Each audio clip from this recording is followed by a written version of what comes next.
আলহামদুলিল্লাহ ভালো আছি। এই যে প্রি-শট নেয়ার সময় কোনো ব্যথা অনুভূত হয়েছিল? না, না তেমন ব্যথা হয়নি। আপনি যে ৪ টা প্রি-শট নিছিলেন কোনো পার্শ্ব প্রতিক্রিয়া বা এরকম কিছু দেখা দিছে কিনা? না আমারও শরীরে কোনো পার্শ্ব প্রতিক্রিয়া আমি দেখি নাই। আসসালামু আলাইকুম। ওয়ালাইকুম সালাম আসসালাম মামুন ভাই কেমন আছেন? জি আলহামদুলিল্লাহ ভালো মামুন ভাইয়ের দেশের বাড়ি কই? চট্টগ্রাম। চট্টগ্রাম থেকে আসছিলেন। জি। কি সমস্যা নিয়ে আসছিলেন? আমি শারীরিক সমস্যা নিয়ে আসছিলাম। তো আপনাদের এখানে এসে টেস্ট ল্যাব হসপিটালে আসছিলাম।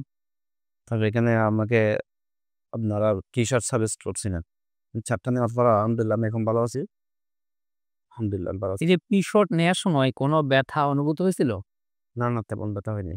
আপনি যে ৪ টা প্রি-শট নিছিলেন কোনো পার্শ্ব প্রতিক্রিয়া বা এরকম কিছু দেখা দিছে কিনা? না আমারও শরীরে কোনো পার্শ্ব প্রতিক্রিয়া আমি দেখি নাই। আপনি তো এখন নতুন বিয়ে করছেন মনে হয়। জি, এখন মেলামেশার যে টাইম টুকু কি ভালো মতো পাওয়া যাচ্ছে? জি আলহামদুলিল্লাহ পাচ্ছি আমি। কতক্ষণ পাচ্ছেন? এই ২০-২৫ মিনিট পাচ্ছি। ২০-২৫ মিনিট। জি, আপনার ওয়াইফ তো সন্তুষ্ট। জি আলহামদুলিল্লাহ সন্তুষ্ট। এগুলো তো সত্যি কথা। কোন তো বানায় বলেন নাই। না, না সত্যি কথা। আচ্ছা দর্শকের উদ্দেশ্যে কিছু বলার আছে কিনা আপনার? আমি দর্শকের উদ্দেশ্যে বলতে চাই, যারা শারীরিক সমস্যা নিয়ে ভুগতেছেন, আপনারা লজ্জা পাবেন না। জাস্ট টেস্ট ল্যাব হসপিটালে আসবেন। ইনশাআল্লাহ আপনারা ভালো ফলাফল পাবেন। আচ্ছা, আচ্ছা।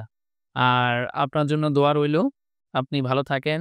আপনার ওয়াইফকে নিয়ে সুস্থ থাকেন। জি, আমাদের পক্ষ থেকে সেই দোয়াটা রইলো। আর দর্শক ভাইদের উদ্দেশ্যে বলব, আমার এই ভাইটা হচ্ছে সে টোটাল ৪ টা প্রি-শট নিছে। আমরা অনেক সময় বলে থাকি যে প্রি-শট শুধু একটা নিলে কিন্তু কাজ হবে না। এটা আপনার ২-৩ টা কমপক্ষে নিতে হয়। প্রি-শটটা হচ্ছে আপনার শরীরের ভিতরে যে রক্ত চলাচলটা কমে যায় পেনিসের মধ্যে, সেটা রক্ত সঞ্চালনটা বাড়িয়ে দেয়। ফলে পেনিসের যে উত্থানজনিত সমস্যাগুলা, সেটা দ্রুত মুক্তি পাওয়া যায়। এটার কোনো পার্শ্ব প্রতিক্রিয়া বলতে গেলে নাই। আপনাদের জন্য দোয়া রইল সবার জন্য। আজকে এখানেই শেষ করতেছি। আল্লাহ হাফেজ।